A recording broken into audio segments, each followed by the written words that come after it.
Elu toob endaga sageli kaasa ootamatuid keeristorme. Rasked olukorrad, valusad kaotused ja katsumused, mis panevad proovile meie vaimse ja emotsionaalse vastupidavuse. Selliste hetkede keskel on inimesi, kes suudavad siiski leida jõudu ja julgust mitte ainult iseenda eest hoolt kanda, vaid ka teisi aidata.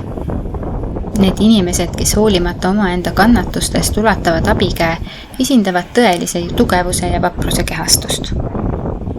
Tugevust peetakse tihti füüsiliseks omaduseks, kuid tõeline tugevus peitub sageli emotsionaalses ja vaimses vastupidavuses. See tähendab võimet jääda kindlaks ja tasakaalukaks ka siis, kui elu lööb meid jalust.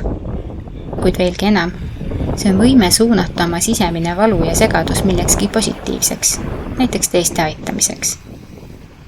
Kui keegi on ise raskes olukorras, kuid otsustab oma energiat kasutada teiste toetamiseks, näitab see erakordset sisemist tugevust ja empaatiavõimet. Need inimesed mõistavad, et ka kõige sügavamate raskuste keskel on oluline olla olemas nende jaoks, kes võivad vajada tuge ja lootust. Selliste inimeste käitumine räägib sügavamast arusaamast elust ja inimlikkusest. Nad teavad, et elu on täis tõuse ja mõõnu ning et kedagi teist aidates võivad nad ise leida lohutust ja tähenduse tunnet. See võib toimida isegi omamoodi teraapiana. Teiste aitamine aitab neil iseenda valust üle saada või vähemalt seda paremini taluda.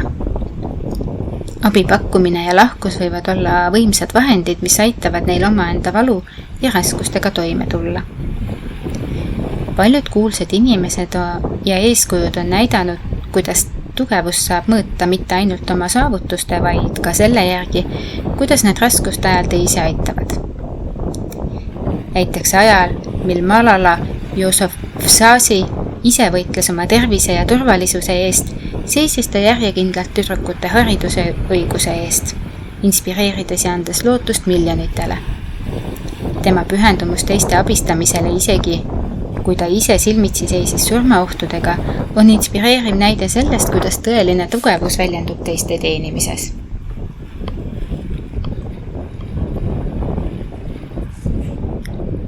Samasuguseid näiteid leiab igapäevaelus, kus tavalised inimesed näitavad üles erakordset vaprust. Mõtleme kas või neile, kes töötavad esmaabiteenistuses. Õpetajad, kes hoolitsevad oma õpilaste vaimse ja emotsionaalse heaolu eest, või vanemad, kes hoolimata omaenda võitlustest pühendavad kogu oma aja ja energia oma laste kasvatamisele. Igaüks neist leiab endas jõu ja motivatsiooni, et toetada teisi, isegi kui nende endi maailm võib olla kokku varisemas. Tugevad inimesed mõistavad, et iga raskus on võimalus kasvada ja õppida, mitte ainult iseenda, vaid ka teiste jaoks. Nende tugevus seisneb nende võimes mõista, et ka kõige suuremates tormides saab leida rahu ja lootust. Kui nad pööravad oma tähelepanu sellele, kuidas nad saavad teisi aidata ja toetada. Need inimesed on ühiskonna alustalad, sest nad sümboliseerivad inimlikkuse ja empaatia kõrgeimat taset. Nende teod inspireerivad ja annavad meile kõigile julgust, et olla tugevamad ja kaastundlikumad. Tugevaimad inimesed on need, kes leiavad jõudu ja julgust aidata teisi ka siis, kui nad ise on läbimas oma elu kõige raskemaid hetki. Ja just see teebki nad tõeliselt tugevaks. Aitäh ja peatse kuulmiseni!